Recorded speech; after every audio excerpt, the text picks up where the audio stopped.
America ও ইসরায়েলের যৌথ হামলায় জানে শেষ হয়েছেন ইরানের সর্বোচ্চ নেতা আয়াতুল্লাহ আলী খামেনি। মৃত্যু হয়েছে বেশ কয়েকজন ইরানের শীর্ষ কমান্ডারের। প্রথম দিকে সন্দেহ থাকলেও পরে সরকারিভাবে ইরান স্বীকার করে নিয়েছে খামেনি সহ বেশ কয়েকজন শীর্ষ কমান্ডারের মৃত্যু হয়েছে। আর এদিকে হাত গুটিয়ে বসে নেই ইরানও। দেশের সর্বোচ্চ নেতা খামেনির মৃত্যুর শোকে কার্যত হামলার ঝাঁজ আরও বাড়িয়ে দিয়েছে ইরান। মধ্যপ্রাচ্যে থাকা আমেরিকার সামরিক ঘাঁটিগুলিকে পরপর হামলা চালিয়েছে ইরান। এছাড়া ইসরায়েলে পরপর আছড়ে পড়েছে ইরানি মিসাইল। ইসরায়েলের শহরগুলিকে লক্ষ্য করে ব্যাপক প্রতিশোধমূলক মিসাইল হামলা চালালো ইরান। ভোররাতে আকাশ চিরে বেরিয়ে আসা একের পর এক ব্যালিস্টিক মিসাইলের মধ্যে কয়েকটি ইসরায়েলের আকাশে প্রতিরক্ষা ভেদ করে আঘাত হানে তেল আভিভে।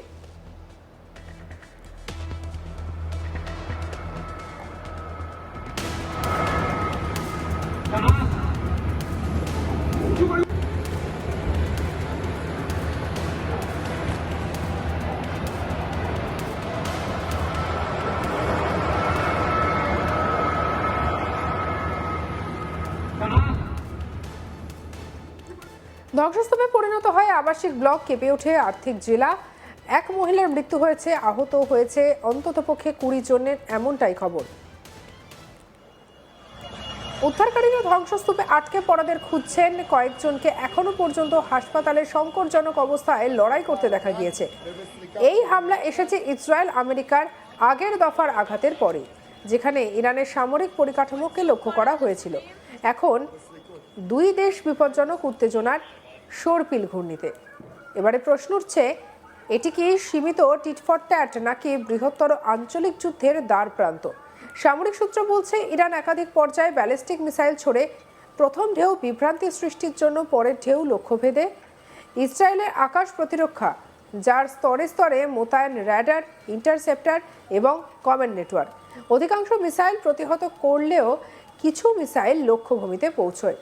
তেল আভিভের আবাসিক এলাকায় বিস্ফোরণের পর আগুন, ধোঁয়া, ভেঙে পড়া দেওয়ালের ভিডিও ছড়িয়ে পড়েছে সোশ্যাল মিডিয়ায়।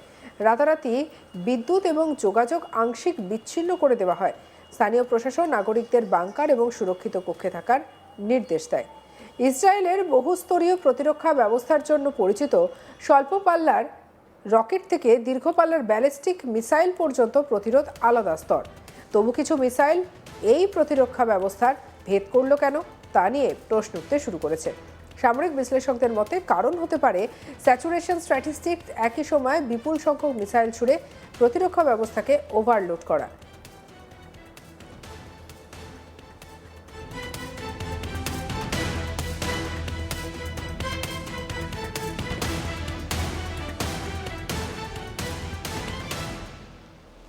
অন্য কারণ হতে পারে ডিকয় এবং ম্যানুভারিং ওয়ারহেড, বিভ্রান্তি সৃষ্টিকারী লক্ষ্য এবং গতিপথ পরিবর্তনশীল ওয়ারহেড, সমন্বিত ইলেকট্রনিক্স আক্রমণ, র্যাডার বা যোগাযোগের সাময়িক বিঘ্ন। এই ঘটনার তাৎপর্য, ইরান দেখাতে চাইল যে তাদের প্রতিরোধ ক্ষমতা, প্রতিশোধ শুধু প্রতীকী নয়, কার্যকর। মেগান ডেভিড অ্যাডাম জানিয়েছেন এক মহিলা নিহত হয়েছেন, আরও 20 জনের বেশি মানুষ আহত হয়েছেন। কয়েকজনের অবস্থা আশঙ্কাজনক। ফায়ার সার্ভিস এবং অনুসন্ধান দল ধ্বংসস্তূপ সরিয়ে সম্ভাব্য আটকে পড়াদেরকে খুঁজছে। যুদ্ধের সংখ্যাতত্ত্বের বাইরে আছে মানবিক গল্প, বাড়ি হারানো পরিবার, আতঙ্কে থাকা সন্তান, হাসপাতালের করিডোরে অপেক্ষা। প্রতিশোধ প্রতিপক্ষের রাজনীতির মাঝখানে সাধারণ মানুষই সবথেকে বেশি ক্ষতিগ্রস্ত।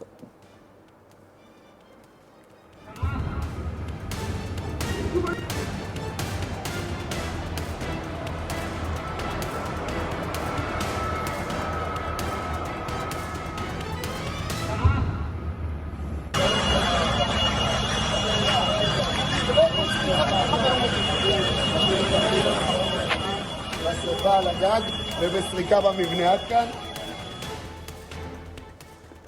ইরানের দাবি আগের দফায় তাদের সামরিক স্থাপনা এবং নেতৃত্বের নিকটবর্তী এলাকায় হামলা হয়েছিল। প্রতিশোধকে তারা প্রতিরোধের অধিকার হিসেবে দেখাচ্ছে। আর এই বয়ানে আভ্যন্তরীণ জনমত সংগঠিত করা সহজ নয়।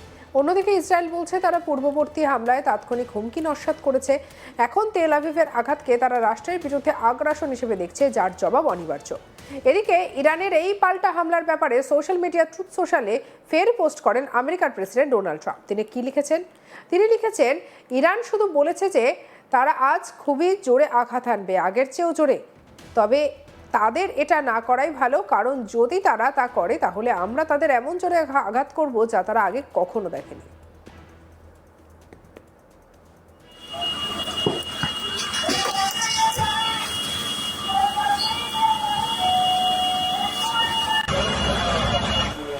পশ্চিম এশিয়ার ভূ রাজনীতি অনেকটাই জটিল। সরাসরি ইরান ইসরায়েল সংঘাত দীর্ঘদিন ধরেই ছায়াযুদ্ধ আকারে চলছিল। সাইবার আক্রমণ, গোপন অপারেশন, প্রক্সি শক্তি, কিন্তু ব্যালিস্টিক মিসাইলের সরাসরি আদান প্রদান সেই ছায়া ভেঙে প্রকাশ্যে নিয়ে এসেছে সংঘাতকে। এখন প্রশ্ন, এখন কি সংঘাত লেবানন, সিরিয়া, ইরাক বা লোহিত সাগরে আছড়ে পড়বে? আঞ্চলিক জোট রাজনীতি দ্রুত সক্রিয় হতে পারে? ইউরোপীয় শক্তিগুলি অবিলম্বে সংযমের আহ্বান জানিয়েছেন। জাতিসংঘ উদ্বেগ প্রকাশ করেছে, বৈশ্বিক বাজারে তেলের দাম লাফিয়ে লাফিয়ে বেড়েছে। পারস্য উপসাগর এবং হরমুজ প্রণালীর নিরাপত্তা নিয়ে আশঙ্কা বেড়েছে।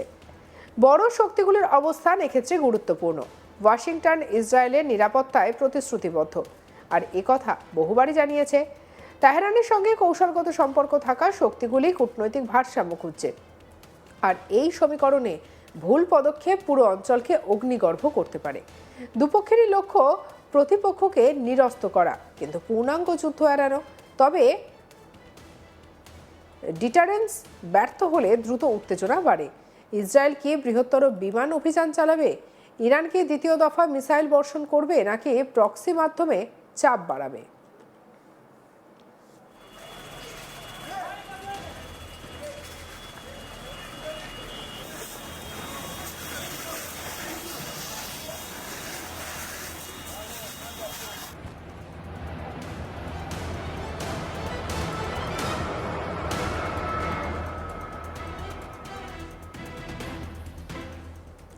সামরিক ক্যালকুলাসে তিনটি ভেরিয়েবল গুরুত্বপূর্ণ: কমান্ড অ্যান্ড কন্ট্রোলের স্থিতি, আন্তর্জাতিক চাপের মাত্রা, আভ্যন্তরীণ জনপথের দিক নির্দেশ, নাগরিক প্রতিরক্ষা, প্রতিশ্রুতি এবং সীমাবদ্ধতা।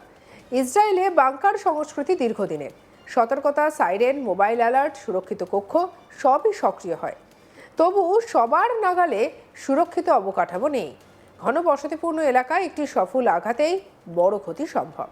অন্যদিকে ইরানও সম্ভাব্য পাল্টা আঘাতের আশঙ্কায় গুরুত্বপূর্ণ স্থাপনায় সতর্কতা জোরদার করেছে। সাইবার এবং অবকাঠামো সুরক্ষায় প্রস্তুতি নেওয়া হচ্ছে। উত্তেজনা বাড়লে জ্বালানি বাজার অস্থির হয়। পারস্য উপসাগর দিয়ে বিশ্ব তেলের বড় অংশ পরিবাহিত। কোনো প্রকার অবরোধ বা হামলা বিশ্ববাজারে প্রভাব ফেলবে।